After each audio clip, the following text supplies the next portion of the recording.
दररोज हा डिंकाचा लाडू एक जरी खाल्ला ना तर हिवाळ्यामध्ये भरपूर जणांना जी कंबरदुखी किंवा सांधेदुखी होते ती अजिबात होणार नाही। मी हे डिंकाचे लाडू थोडे वेगळ्या पद्धतीने बनवलेले आहेत, त्यामुळे ते अधिकच हेल्दी तयार होतात। त्यामुळे व्हिडिओ स्किप न करता शेवटपर्यंत नक्की पहा आणि रेसिपी आवडली तर व्हिडिओला लाईक करायला विसरू नका। डिंकाचे लाडू बनवण्यासाठी इथे मी कढई गरम करून घेतलेली आहे। सुरुवातीला या कढईमध्ये तूप ओतून घेत आहे। तर इथे मी साधारणतः 2 चमचे तूप ओतलेलं आहे। तूप चांगलं गरम झालेलं आहे। आता इथे मी 20 ग्रॅम डिंक घेतलेला आहे। डिंकाचे लाडू आहेत त्याच्यामुळे डिंक घालण्यामध्ये कंजूसी करायची नाही। तर डिंक आहे तो आपण अगदी कमी गॅसवरतीच परतून घ्यायचा आहे, कारण तर डिंक जर तुम्ही मोठ्या गॅसवरती किंवा हाय फ्लेमवरती तळला तर तो आतून तसाच कच्चा राहतो आणि मग हे डिंकाचे लाडू खाताना दाताला तसंच डिंक आहे तो चिकटतो किंवा कचकच लागतो। त्याच्यामुळे मी इथे कमी गॅसवरतीच डिंक आहे तो चांगला परतून घेत आहे। आणि ते बघू शकता जसजसा डिंक आहे तो फुलला जात आहे आणि व्यवस्थित असा आतूनही व्यवस्थित परतला जातो आणि खाताना अजिबात दाताला चिकटत नाही। तर इथे बघू शकता अशा पद्धतीने कमी गॅसवरती मी डिंक चांगला परतून घेतलेला आहे। आता हा परतलेला डिंक आहे तुम्ही एका मोठ्या ताटामध्ये काढून घेते, कारण तर एकाच ताटामध्ये राहिलेले सर्व साहित्यही मी काढून घेणार आहे। आता मी त्याच कढईमध्ये आणखी थोडंसं तूप टाकून घेते, कारण तर आपल्याला अजूनही साहित्य या तुपामध्ये परतून घ्यायचे आहेत, त्याच्यासाठी आपल्याला तूप लागणार आहे। तर आणखी 2 चमचे तूप मी ॲड केलेलं आहे। मी 1 वाटी बदाम घेतलेले आहेत, याच वाटीने सर्व प्रमाण घेणार आहे। तर हे बदामही या तुपामध्ये चांगले परतून घेणार आहे। बदाम असे परतून घेतले म्हणजे लाडूची भरपूर दिवस टिकतात, खराब होत नाहीत। बदाम आपल्याला लो टू मीडियम गॅसवरती परतून घ्यायचे आहेत। 2 मिनिट बदामही चांगले परतून घेतलेले आहेत। इथे बघू शकता बदामचा हलकासा कलर चेंज झालेला आहे।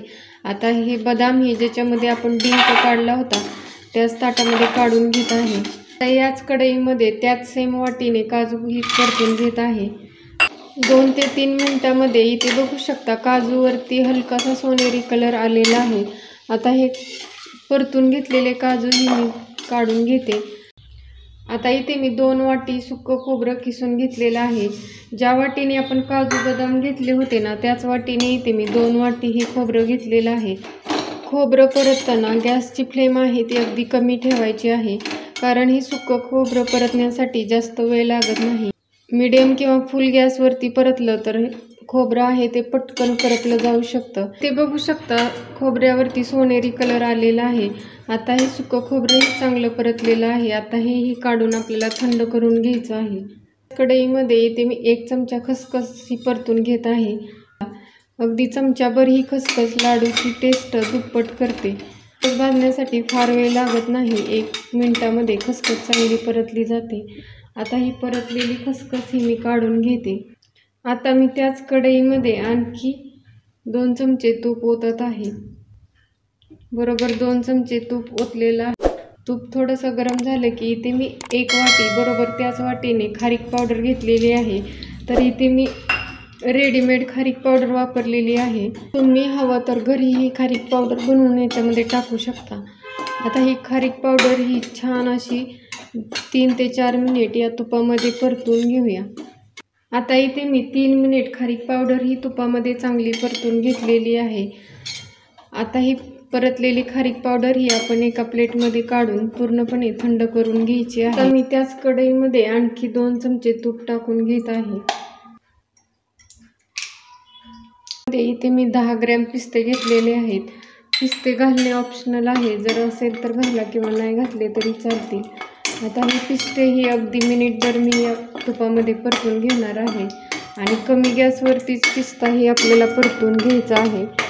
गॅसची फ्लेम अजिबात वाढवायची नाही। आता परतलेले पिस्ते हे मी प्लेटमध्ये काढून थंड करून घेत आहे। आता त्याच तुपामध्ये इथे मी 1 वाटी नाचणीचं पीठ घेतलेलं आहे।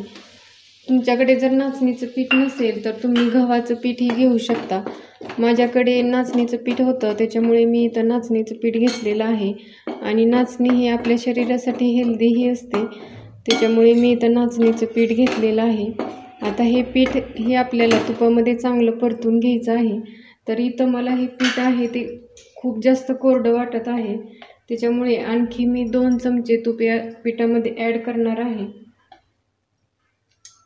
आणखी 2 चमचे तूप ॲड करून आणखी 3 ते 4 मिनिट हे नाचणीचं पीठ कमी गॅसवरती परतायचं आहे.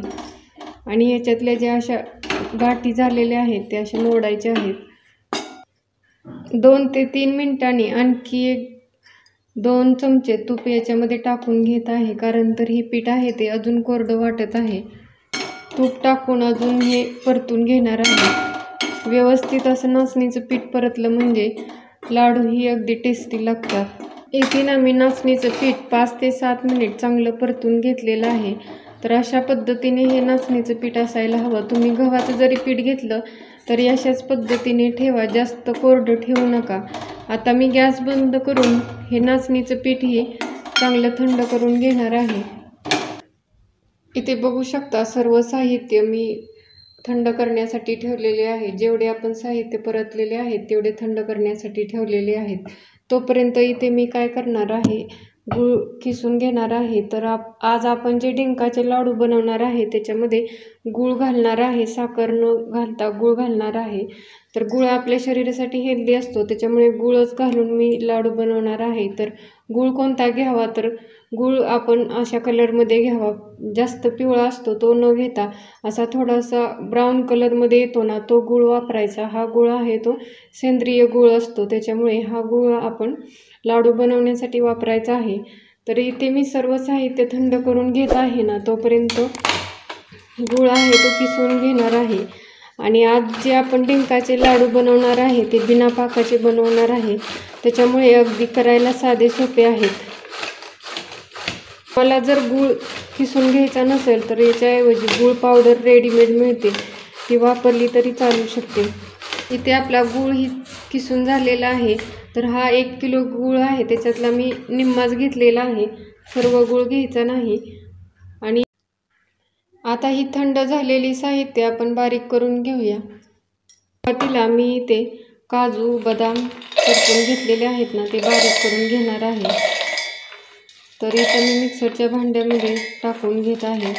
तर काजू बदाम बारीक करताना आपण पल्स मोडवरती करायचे, म्हणजे असे थोडे थोडेसे जाडसर असले म्हणजे लाडू खाताना छान वाटते.